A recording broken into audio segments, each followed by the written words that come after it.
So I'm Zoe. I'm a lead disaster risk management specialist, and I'm also co-leading with Mirta this cross-cutting thematic area.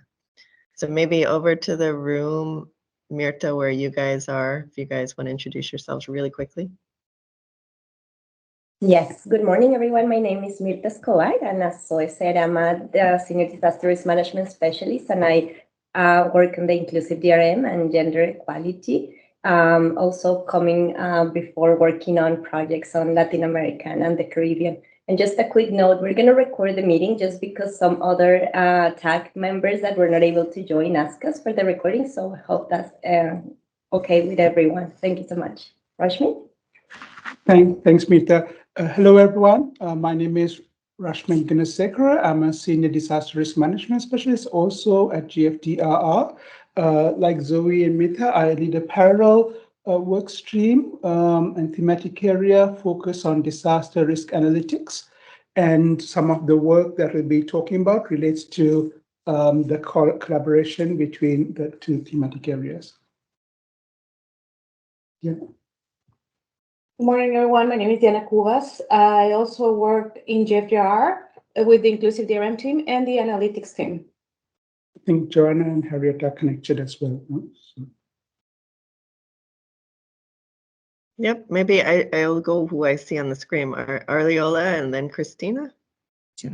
Hello, everyone. My name is Ariola Limani, and I work in GFDRR as well on the gender equality team and with Mirta and Zoe, and also with Rashmi and the rest of the group. Happy to be here and looking forward to the discussion today. Thank you. Thanks, Ariola. My name is Cristina Altano. I work at GFDRR, Senior Operations Officer, working on partnerships and resource mobilization, and I'm a support for the team. Thanks, Stefan. Good afternoon, good morning, good evening. Stefan Zimmermann. I'm based, like Christina, in the Brussels office, working for GFDR as a regional focal point for Europe and Central Asia.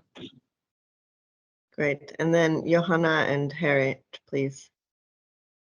Yeah, my name is Johanna. I'm based in Germany and I'm working with the GFDRR group. And right now I'm focusing on the gender analysis. Good morning from the Caribbean. I'm Harriet Stone. I'm a senior disaster risk management consultant working in Rashmin's team in the disaster risk analytics space. Great. And so maybe now we can go to our partners. Harder for me to see the list. So Frida, I think you're first alphabetically.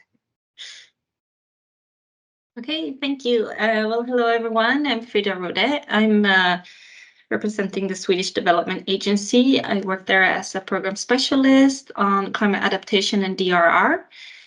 Also managing our contribution to GFDRR, and I'm also the focal point for UNDRR at SIDA.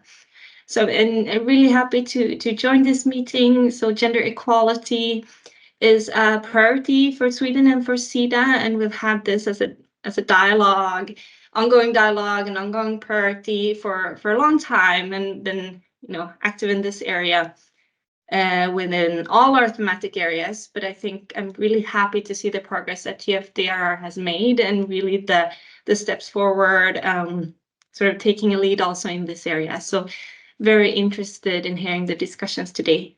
Thank you. Should I pass the word to someone, Zoe, or? That would help me. Or you can do you that? Also, can you guys pass to each other? Okay, you do that. Oh, okay. So I think up next we have Koji from JMOF. Yes. Hello, everyone, and good evening from Japan. And my name is Koichi Usami. I'm a Deputy Director at MDB's Division, Ministry of Finance, Japan. So as a country of many disaster events, I'm happy to be engaged in this technical advisory group, and I look forward to working closely with you. Thank you. Back to you. Thank you so much. And then we have Joanna from UNDP.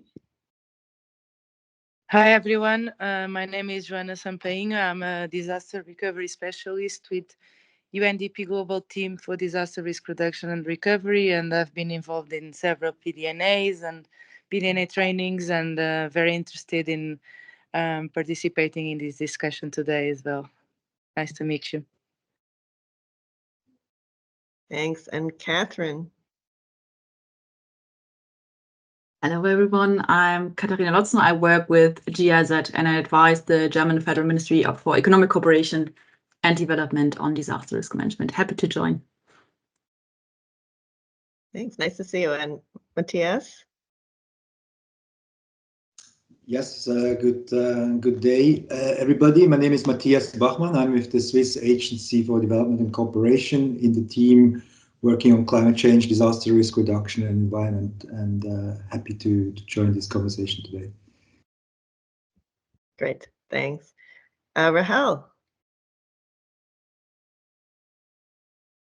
Hi, good morning, good afternoon, everyone. My name is Rahel Steinbach, and I'm heading UN Women's Disaster Risk Reduction Team, as well as something which is called the Women's Resilience to Disasters Program, which is our gender equality accelerator and disaster risk reduction. Thank you. Great, thanks. Rita. Good afternoon, colleagues. It's a pleasure to be here. Oh, Rita, I can't hear you. I don't know if anyone can. Okay, is it better? Can you guys hear Rita? Yes, no? we can. Oh, sorry. Let me sort out my.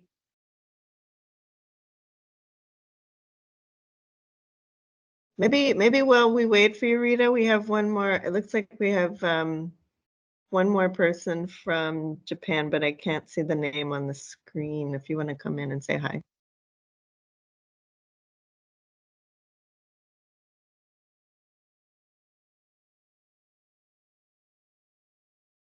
Hi, can you hear me now?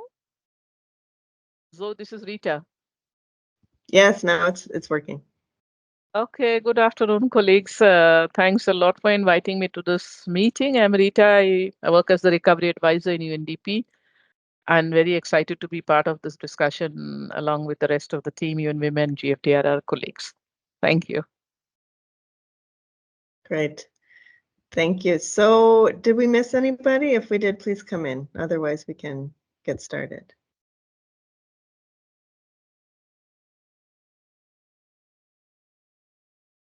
Okay, so why don't we get going then? So Mirta, would you mind pulling up the presentation? So first I want to thank, of course, everybody, all different time zones that we're here together to have a chat on some of the work that we're doing as part of this cross-cutting theme. So the goal of today, I mean, just also to remind everybody, maybe this is your first time joining this type of meeting, but we have these about once a year, and the idea is to bring together our the GFDR donors, partners, whomever, just to have an informal dialogue on some of the topics, and it may be just to update you on things we're doing or to have a more of a deep dive. And so today what we'd like to do, I'll give a very quick update of some of our recent work just so that you're aware, as well as what we're planning for understanding risk, which hopefully we'll see you all there in Japan in Himeji. If we can go to the next slide, Mirta, I'm going to try and go kind of quickly so we can get to discussion. And then what we wanted to do was share with you some ongoing work that we're coordinating with UN Women, and we've been discussing also with UNDP on a methodology trying to really support a more robust gender responsive post-disaster assessment methodology. So building on all the work that's already there. And so that's kind of the focus, and get your feedback on that rather than presenting something that's fully cooked. So this is going to be more of a discussion, we're hoping, and getting your feedback.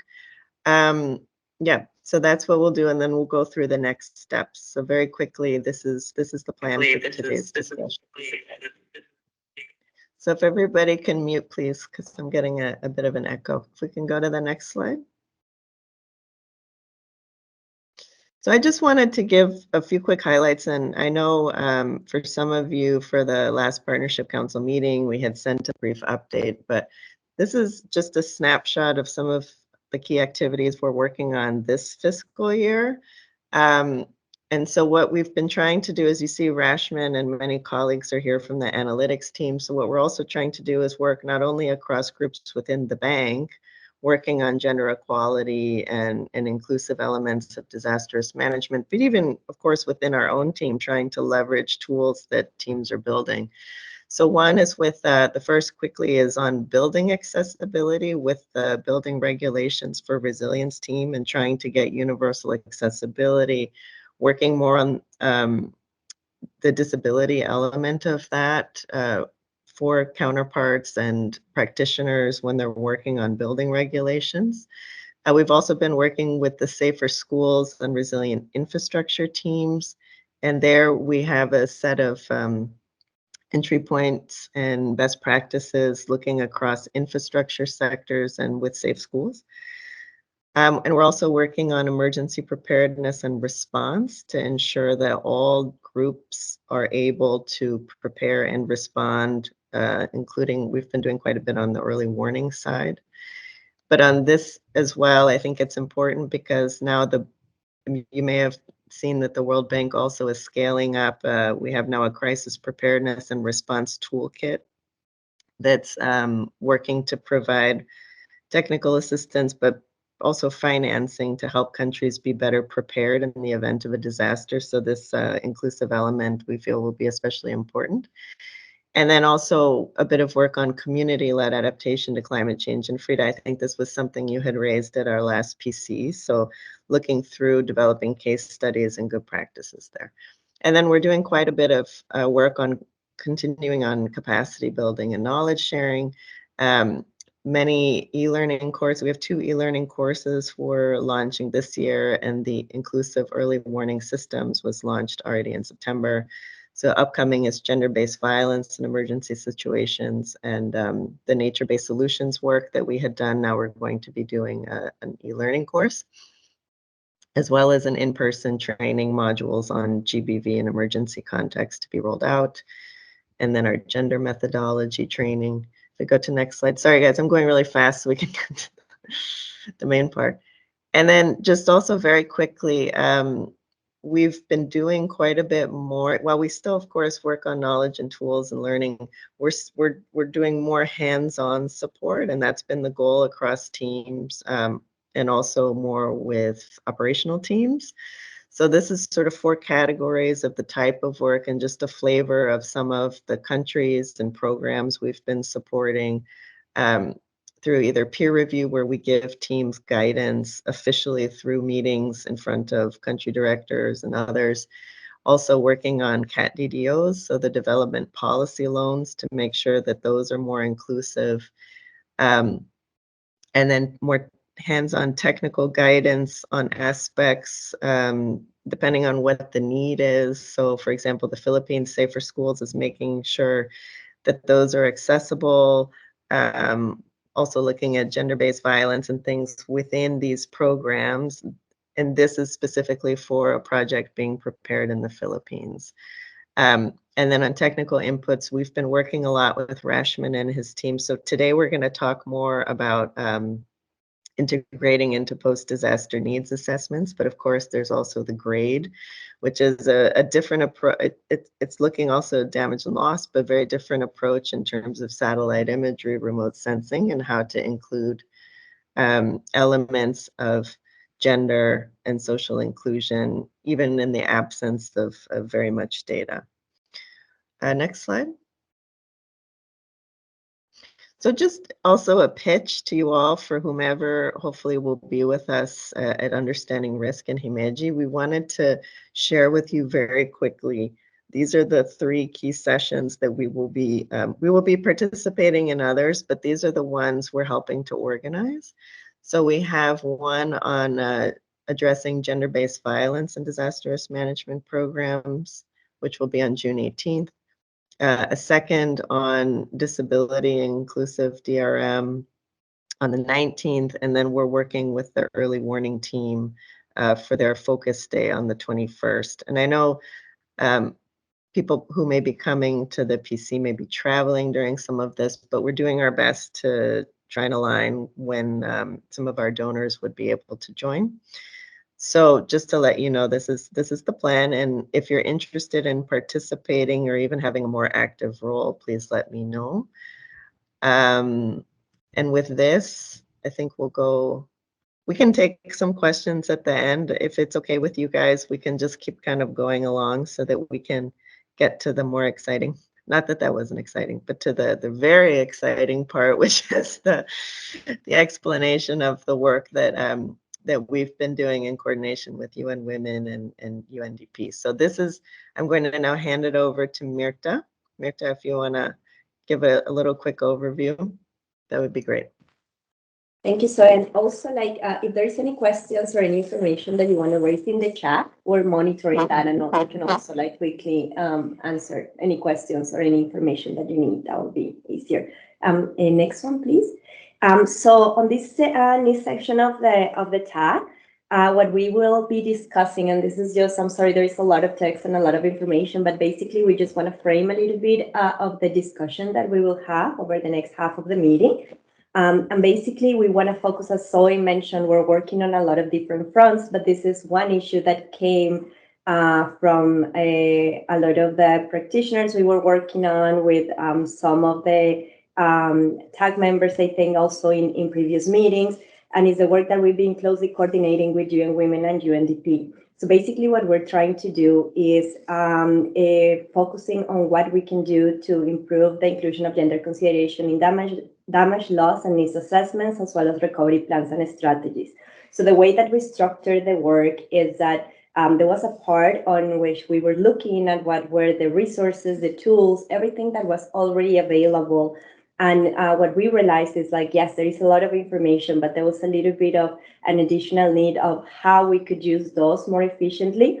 What we have done is a lot of interviews. We have talked to a lot of people. And one thing that is recurring is like very different ways of doing this integration. So in some of the PDNAs, what practitioners have done and countries have done is incorporate a chapter on gender that has some pros and some cons. In other situations, there had been a look at the sectorial level. And also, so what we're trying to do is like, there is not really one way of doing this. There is many ways, there is many advantage. And ideally, and at the end of the day, what do we want is to start doing this in a way that is more consistent and there is more efficient. So that's the first part that we're doing, where we're doing a resource categorization and utilization guide, and hopefully grab some good practices from some assessments and some recovery plans and strategies that have been formulated and that we think are best practice, and try to get that condense that in a document and making it available.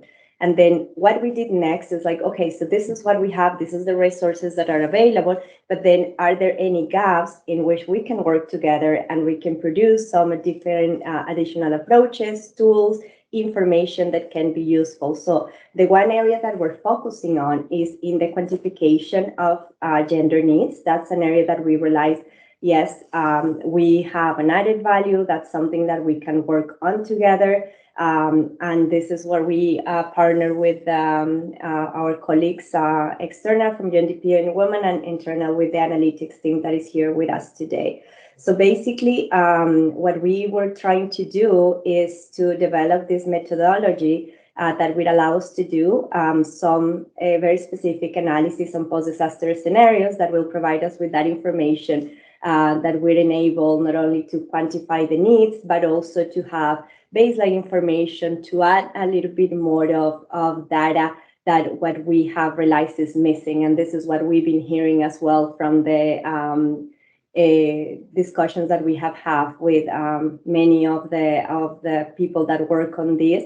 Also from the side of the bank, what we're trying to do as well is that we realize there is a disconnection in between the information that we use to frame our investments, post-disaster investments, and the way that the data is collected. So we're trying to bridge that gap and try to make sure that we have the information that we need to make sure that when we targeted the investments, that take into consideration gender needs and differentiated gender needs. So with this, And this, I hope this is clear, is just to give you a framework. We're working on 2 distinct projects, so each one of the columns is a product that we're working on, but specifically for the meeting today, we will be talking about that second part on the methodology. And this is just to mention, I mean, Rashmin, I'm sure he will touch on this, but this is ongoing. We're working on it, and the idea of the meeting today is that we present it to you, that you give us inputs, that you can provide your views, and that we can improve it and arrive at a final product, right? But for now, this is not a done deal, it's in progress, so we will appreciate any comments or suggestions that you may have. And with this, I pass it on to Rashmin. Thank you, Mita. So we just want to describe a bit about, about the methodology for how do you actually look at considerations of gender-specific analysis in post-disaster scenarios. If you go to the next slide.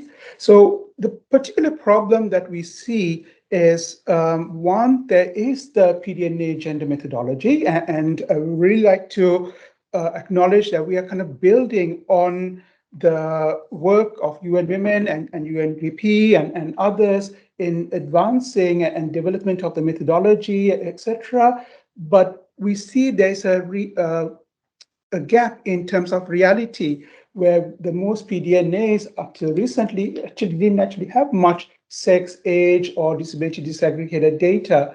And one of the key things is also when they've been there, it's actually been superficial. There have been discrepancies.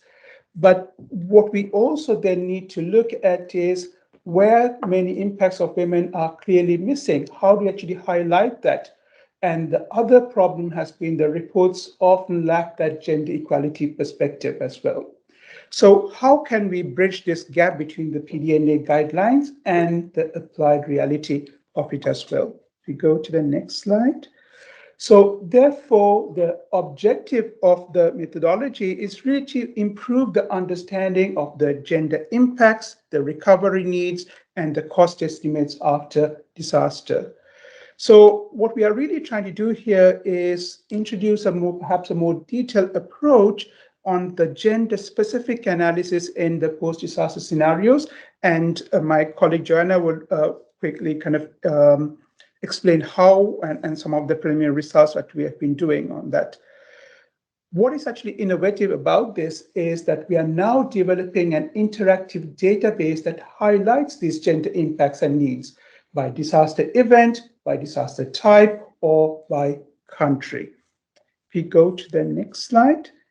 So that therefore has some specific dimensions. So one, in terms of the event summary, as I talked about, and this could be in terms of that spatial disaggregation.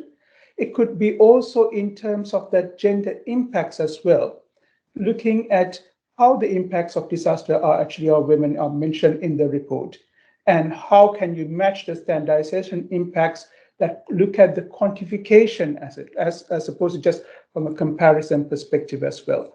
And then we go into what that actually means, the gender needs are when you're talking about recovery and reconstruction side, and particularly when you're coming to gender and recovery and reconstruction and the costs associated with it. Maybe if you go to the next slide, and I think I will hand over to Joanna at this point. Yes, thank you, Rashmin. So generally, with this data we collect, with the 3 different data dimensions, we can use it and do different analysis. So we can do, for example, a comparative analysis, which evaluates an existing gender analysis by comparing it to similar events to maybe figure out maybe some impacts on women were missed or something, and to put that in a bigger in the context of others. And the other possibility is an informative scenario, which utilizes past events data to create, for example, a comprehensive gender profile and to inform a future gender analysis based on the historic data. For both of these scenarios, we need to define some similarity criteria, which can, for example, be events with the same disaster type, also geographical closeness, which is also closely associated most times with cultural similarities. Maybe they're in the same time period, and in the future, maybe also similar GDP or similar gender index or something like that. So this is already theoretical, so let's get on to the next slide. And I want to demonstrate this with a case study. So this exemplary case study is that we want to build a gender profile from the country of Malawi. And we want that to inform maybe future gender analysis. So the main question for this is our 3 questions, and the fourth is kind of a summary question. So the first one would be how much damages and losses, as well as needs and gender needs, have similar events caused in the past. Then the second one would be which impacts of disasters on women were mentioned in similar events in the past. And the third one, what kind of gender recovery and reconstruction measures are undertaken in similar countries? These 3 questions guide the analysis. And question 4, so how can Malawi better prepare for future events and mitigate possible impacts on women? Draws a complete conclusion from these first 3. And that's why I won't focus on this so much in this meeting, because it's just an exemplary case study. And I want to focus on the methodology. So when we go on to the next slide. To answer these questions, we developed a platform where a gender specialist can try and answer them based on the historic data we collected. So for example, we have this question, how much damages and losses as well as needs and gender needs have similar events caused in the past? So I, as a maybe gender specialist, can go there and can see for all events, for example, the information, the year, the country, and the name. And then, but then most importantly, the total cost in millions of US dollar, damages, losses, the needs, and if available, gender needs. And for my analysis, I can now filter the data. So I can first say, okay, I'm only interested in floods and landslides because that's what Malawi gets most. And then I can also look at only events that happened in Malawi. And I can already see some trends, for example, that the total damages and losses range up to 330 million US dollar. The needs a little higher in Malawi. And gender needs are only 1% of the needs, which is also something I'd like to highlight. And yeah, in this example. So let's take a look at question 2 with the next slide, because that's kind of the main part of the analysis. Right now, it was just the basic data, which is also available elsewhere, but this is the main point where we look at the gender impacts. So which impacts of disasters on women were mentioned in similar events in the past? So we can see the disaster impacts. We can first consider all past events and which impacts were most mentioned. For example, we can see the highlighted ones in darker blue in the table here, and also right there, and we can see that if it now refreshes, most impacts are indeed in the violence group, so gender-based violence on women. And we have different kind of impacts we found in the reports, and every time we found an impact in a report, we count these impacts so we can sum them up. So the impact increase of physical and sexual violence in emergency setting towards women was mentioned, in this case, 7 times in the filtered events here. So me as a gender specialist, again, I'm going there and I say, okay, so that's what you see here in the spatial filter. I'm only interested in countries which are close to Malawi, so maybe in a 2,000 kilometer buffer. So we can now see the countries or the events in the countries, how many impacts were actually mentioned in these events. And we can dynamically adapt the filters, and the data adapts with it. So we can really do these analyses by ourselves. And let's go on to the next slide.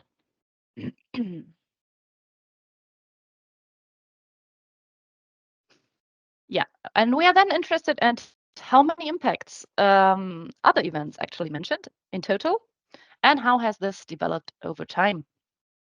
So we can see in the beginning, we can see the total events, and now we're onto floods and landslides only.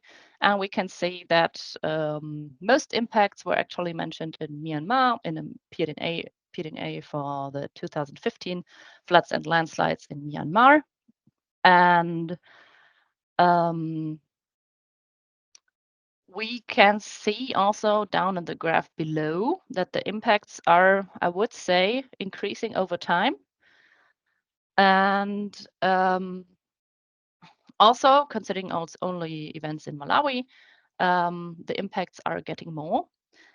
But the most important thing to note is that this might actually be a good thing, because it most likely doesn't mean that the impacts are getting worse, but rather that the awareness for the gender issues is rising. I'll elaborate on this a little more later, but right now it's important to note that the historic data doesn't display the absence of impacts. Only when it's clearly stated that no impacts were observed, we can actually get an information about if the impact was not there. So we only have the positives. If an impact is mentioned, then yes, we have it. But if it isn't mentioned, we don't know. Didn't it occur, or did they just overlook it in the analysis? But that's also something this data can highlight. And yeah, so again, here in these gender impacts, we can filter them. We can look at the country, and the data adapts. So we can really get the information out of it that we need for our gender analysis, gender profile for Malawi. Okay, finally, let's take a look at question 3, which is what kind of gender recovery and reconstruction measures are undertaken in similar countries. So we didn't only look at the impacts of disasters on women, but we also looked at the PDNAs if we found some kind of gender-related recovery and reconstruction needs, and ideally also with a cost assigned to it. So we can already see that there isn't that much data. So the most mentioned impact is, for the entire thing, is psychosocial support for women, which was mentioned 8 times. But that also means that only 8 PDNAs or events have actually mention gender needs and put them into categories, like associate them to specific measures. And yeah, we can also now filter them by geographically close countries, so we can see, okay, which measures did countries close to Malawi actually do to mitigate these the gender impacts, and how much did they spend. So I know that the data isn't much, but we at least can get some information about cost. And we can also see that most of the money is spent actually for economic measures. So, for example, business funds for women, or diversify impacts for women, or something like that. in the end, we can summarize these findings to try to answer question 4. So how can Malawi better prepare for future events and mitigate possible impacts on women with historical data? But I don't want to get too deep into that particular case study because that's not the focus of the meeting. So let's skip that. And I just wanted to demonstrate the methodology of the tool with an example so you get a better picture of it. And let's move on to the next slide, which would be the disclaimer. So you've now seen parts of the database, and the most important thing this database does is first to highlight the issue of incomplete gender data. So as I already mentioned before, the absence of impacts or gender needs often hints at an incomplete gender analysis. So that's also what the comparative scenario we mentioned earlier is for, so that we can try to look at one gender analysis and see, okay, did it really hit all the impacts? Maybe there's an impact missing that was mentioned very often in other gender analysis and something like that. And the informative analysis can only be as good as the underlying data. And one of the most important things to mention is that it's a supplementary tool. It doesn't aim to substitute any step of a comprehensive gender analysis.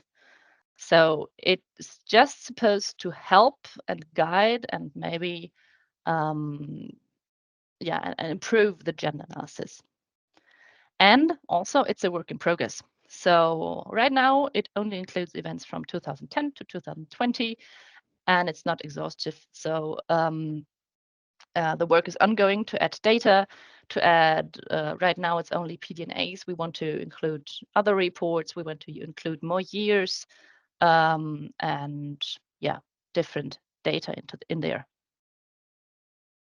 And yeah, that was my part, and I'm moving on to the next slide. Great. No, thanks, Johanna. So hopefully we wanted to give you a flavor of how the database works. So it was these automated GIFs. So maybe that's why you saw the same thing repeating as Johanna was talking. So hopefully it didn't confuse. But we wanted to open up and see if there was any feedback. I don't know if Rahel is still here because I know she had typed in the chat she has to leave. But yeah, so just to get your thoughts on how this is shaping up and any feedback or questions. Rita.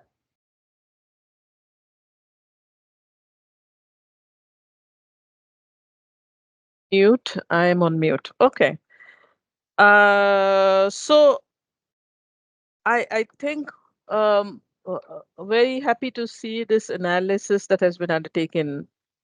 For me, the best thing about this is that PDNA lends itself to this kind of analysis. There are very few documents that you will get any comprehensive analysis. So it's not only GFDRR with the gender-based analysis, FAO has done the food security and agriculture-related analysis, WMO is going to do another analysis now. So we have a huge body of knowledge. But what would be, I think, misrepresented on my part if I don't say it, since I'm working with PDNAs for the last 10 years and probably have been in half the PDNAs that was listed there, is to say that each sector, when they move from analysis to recovery needs, there's a gap in which they present the recovery need. It's not exactly differentiated or disaggregated by gender needs or needs for women. And that we have to understand very clearly, especially for infrastructure, core infrastructure sectors, where they are very clearly able to say that this many female-headed households are there and this many people have lost their homes.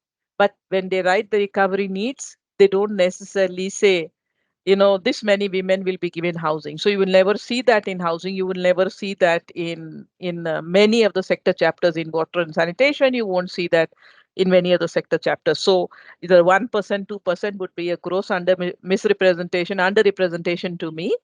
just because of the way we don't have the template which allows us to disaggregate needs by women, and in some cases, and this I think I mentioned to you so when we were interviewing, that wherever there is ministries of women and gender, and that's why you would see in Kerala the percentage, I noticed that in Kerala the percentage was extremely high, is because we have Kerala by itself is an anomaly when compared to rest of India, but because we had a very active Ministry of Women and Gender who wanted to see a budget line for each activity separately for women.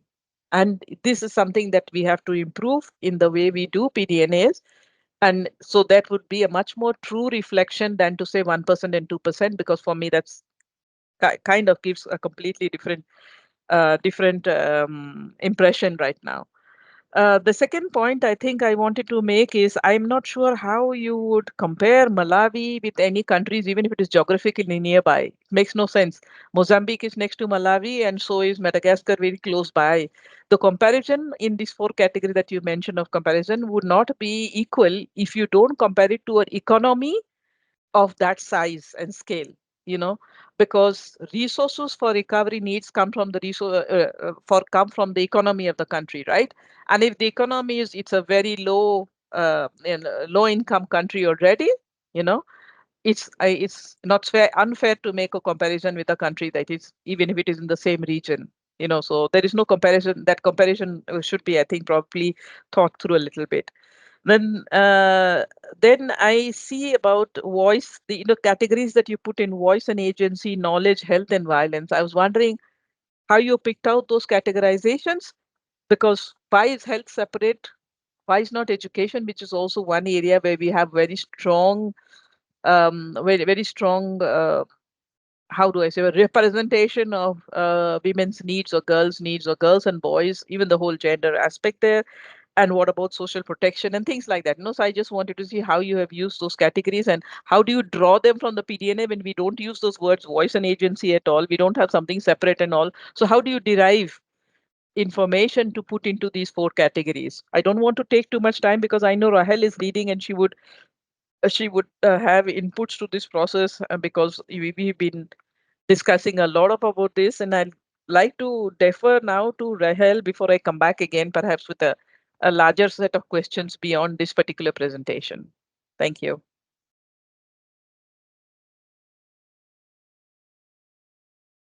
Yes, thank you. And I'm really sorry that I have to leave. I have another meeting which I was unable to postpone, and which is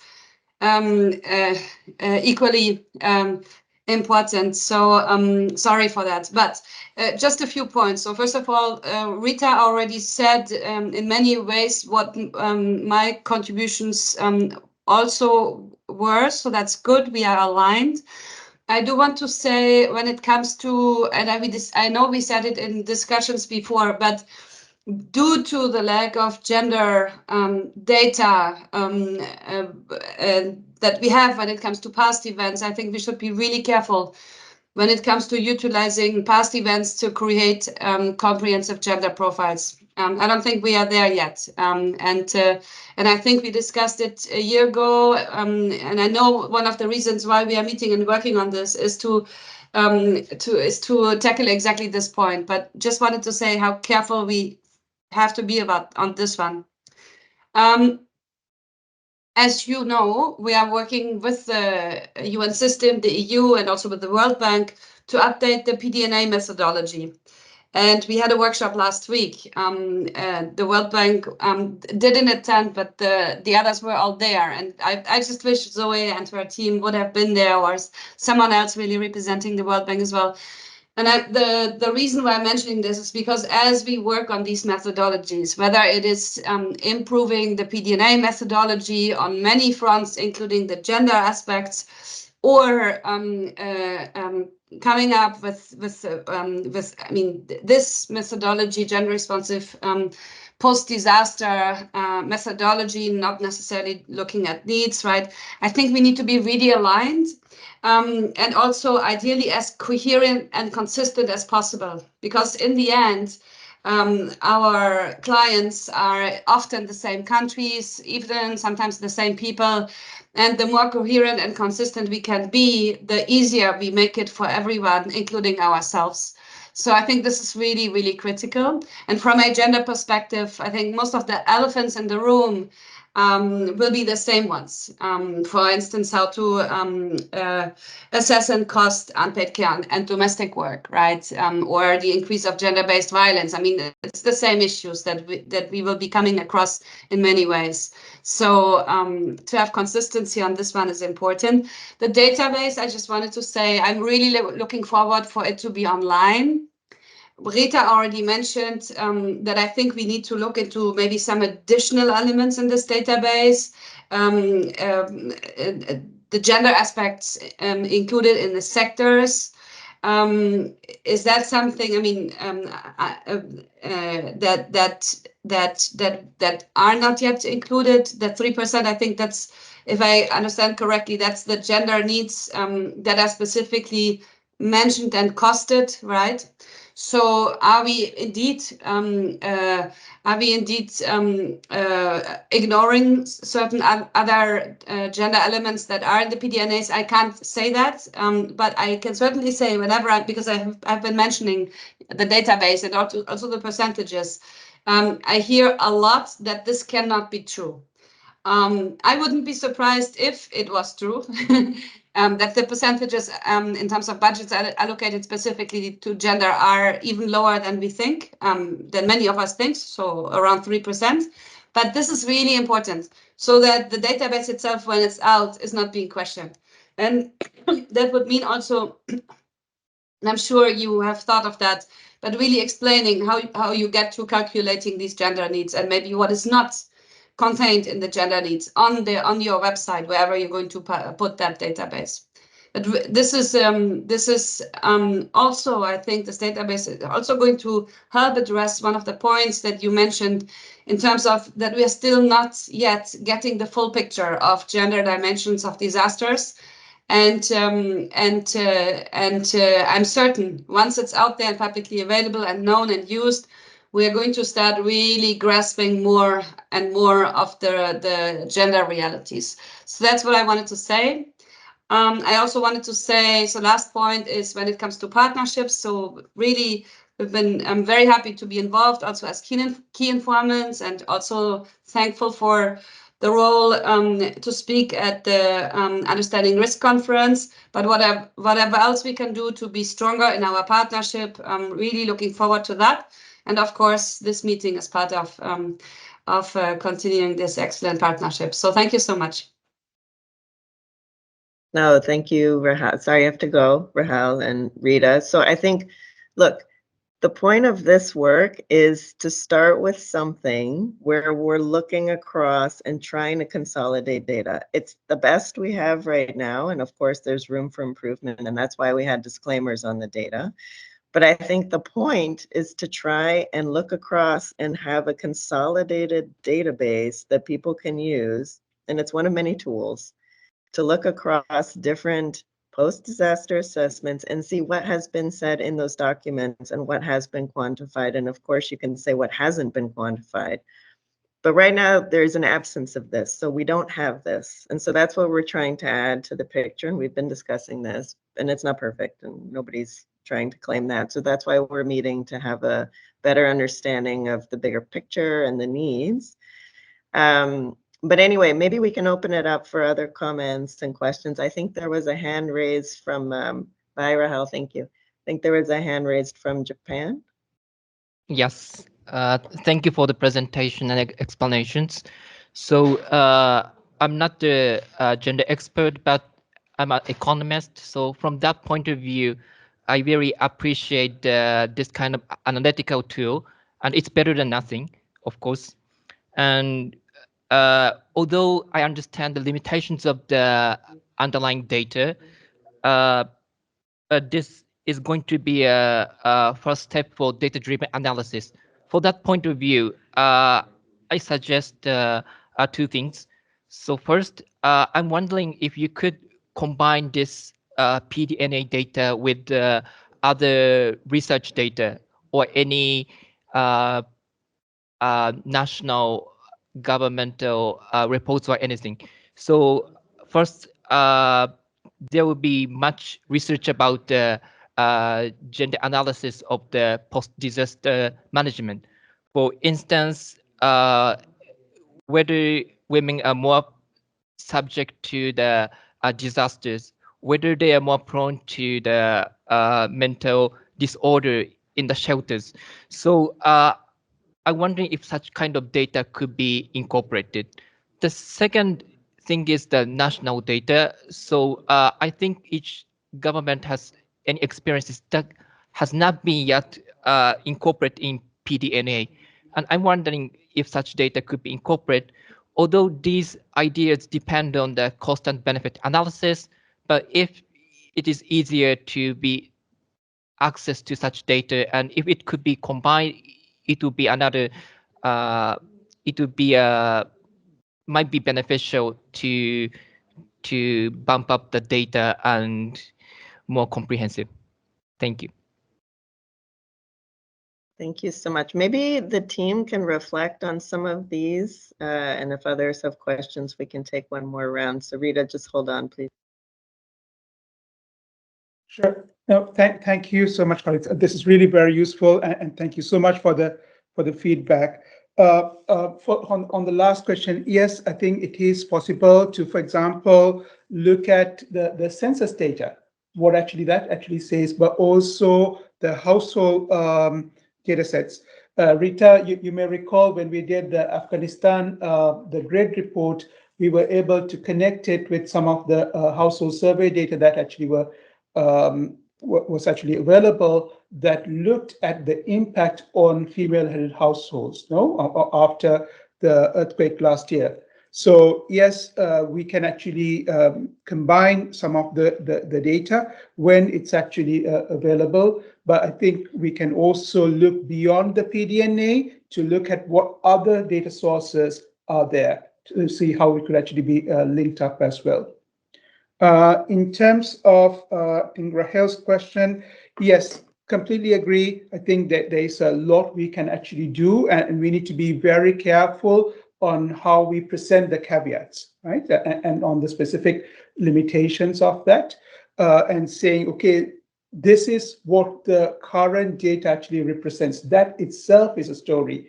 Whether and that in this also goes to Rita's comment about the gap. When you actually are looking at the conducting of the PDNA, when you're actually looking going from damage and losses to the needs side, what that actually gap is. And that is also part of that capacity building, I think Rita was actually highlighting as well. Joanna, I don't know on some of the technical things, whether you want to jump in now. Otherwise, I know we don't have that much time, so maybe we can go to Rita and Matthias as well to get their feedback. Yeah, let me just jump in real quick. You're right that it only represents the gender needs that are explicitly mentioned as a gender needs, and that there is a gap in the ones that are already integrated in the sectors. And we won't be able to grasp them because it's not specifically in the report. So I can only use the data I have, and I cannot speculate on the other data. So these 2% are maybe lower, or may in some cases, I don't know, may not, but we don't know it. That's the thing of the database that is very important. Yeah, that's my main point. On to you. Okay, and I think there's a question from Frida in the chat. So maybe Johanna, if you can take a quick look and respond, I think you probably are best placed. Rita, if you can be very quick so we can give Matthias some time to come in, please. Yeah, so what I think is for me very important is to see what is the next steps we jointly can take in improving both the database, but also the actual application. For me, database is one thing, but the actual application, how do we use this as an advocacy tool? I know some immediate steps we could take is in improving some things in the PDNA templates, and this is not only on UNDP but also all the partners, tripartite partners who do such assessments, that will have to insist on providing disaggregated recovery needs, because for me that's where I think the critical information is lacking, because the analytics, I think we are fine so far. I think we focus too much on women. If we are looking at overall gender, we are not able to say, what exactly is the impact on men per se. In many, if you do that kind of analysis, you will not get much. For me, that's important.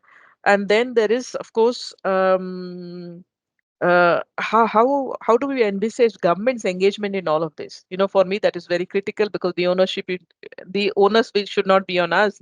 It should be on the national stakeholders who should be pushing this issue much more strongly.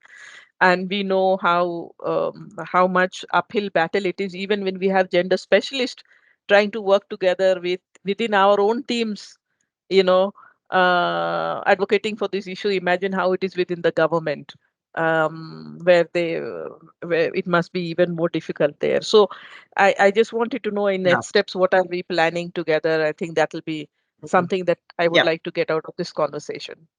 Yes. Okay. So we were planning to go back to that, and we can outline the next steps, but it's good to hear from everyone on their interest in participating. Okay, Matthias.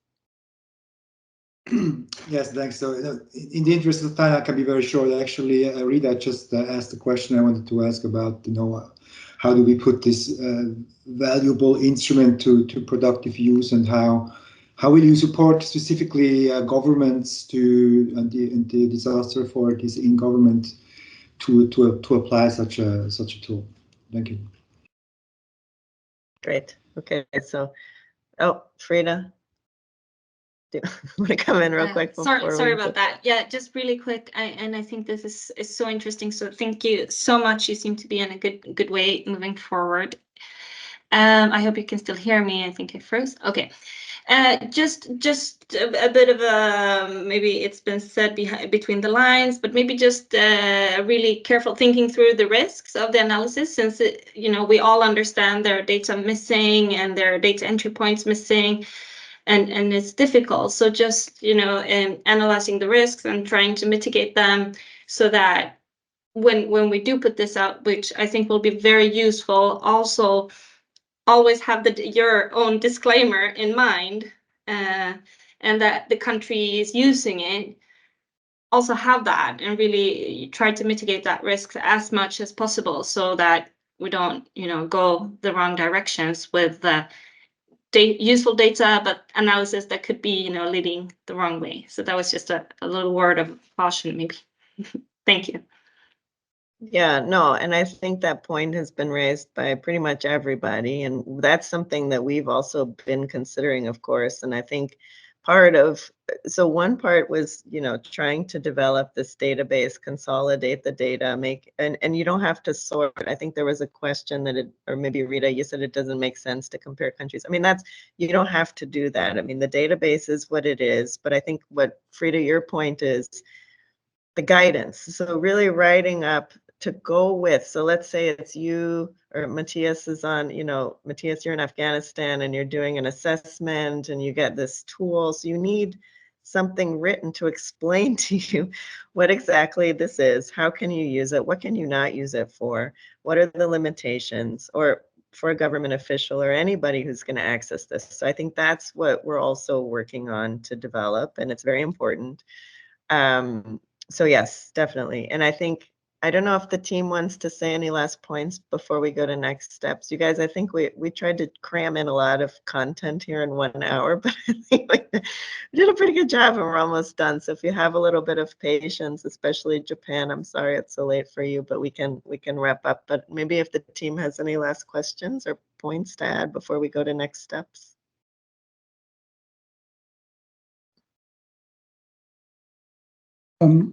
No, I think so. We building on what Rita and Frida actually was also saying. We could also look at potential trainings, no? So where it could actually some capacity building on how to use actually the database. So and some of the guidelines, as you said. So if there was going to be another PDNA, they could actually say, okay, this is how it could actually be used, but also have some of that baseline information to look out, okay, what the gaps are and what we could actually then be using it for. Thanks.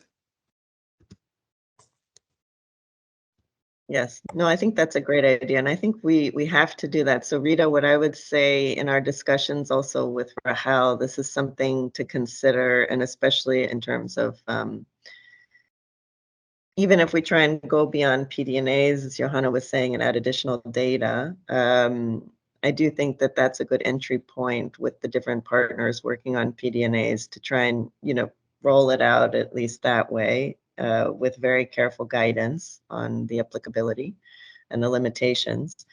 But maybe at least I can just give you guys a timeline and then we can hear other ideas on next steps. But what we were thinking, and this is, to discuss, but our plan was to ask you all, of course, we're getting your feedback, so you can also, we'll share with you the PowerPoint, and it would be great to get your feedback. If you have any additional feedback in writing, you want to remind us anything.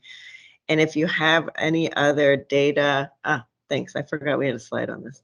If you have any other data, or if you notice things missing, or especially Rita, your team, if there are examples of PDNAs that we haven't gotten to yet that you really think had some interesting data, we can include those. So we're going to try and just update the database as well as the best we can.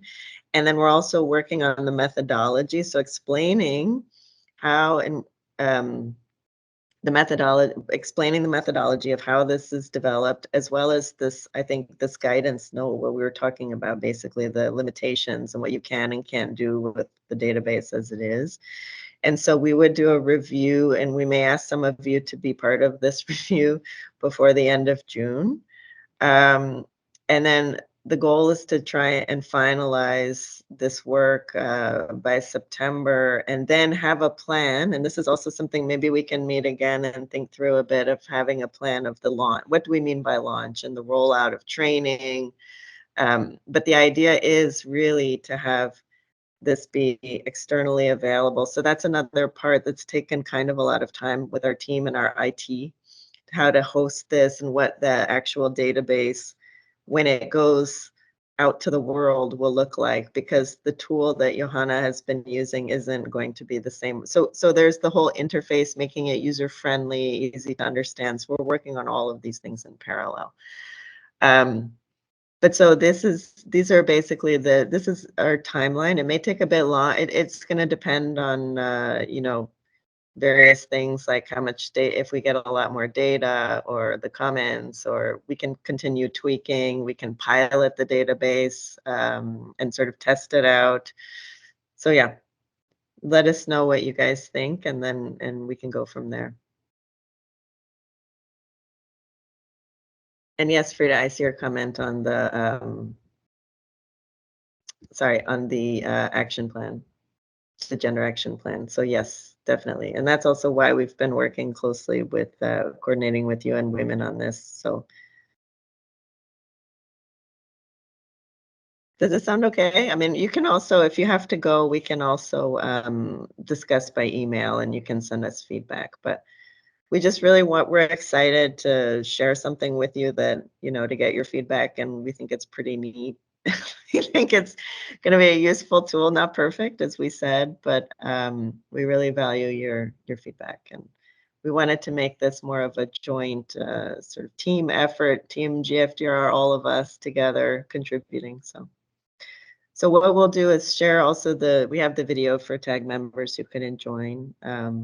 Oh, and the other thing I wanted to say, if you're interested in being interviewed as part of our informant interviews, so, Rita and her team, UN Women, we've been reaching out to different practitioners, people within the World Bank and elsewhere. But if you'd like to be interviewed also about the tools that we're looking at, the other part Mirta presented, let us know, because if you have time and you're interested, we can also set that up. So. Yeah, okay. So there were a lot of thumbs up, but really thank you all again. And we will see you hopefully soon in Japan. And if you're interested also in any of those events, participating, let us know. Yeah, so thanks again, and we'll be in touch and follow up on these next steps.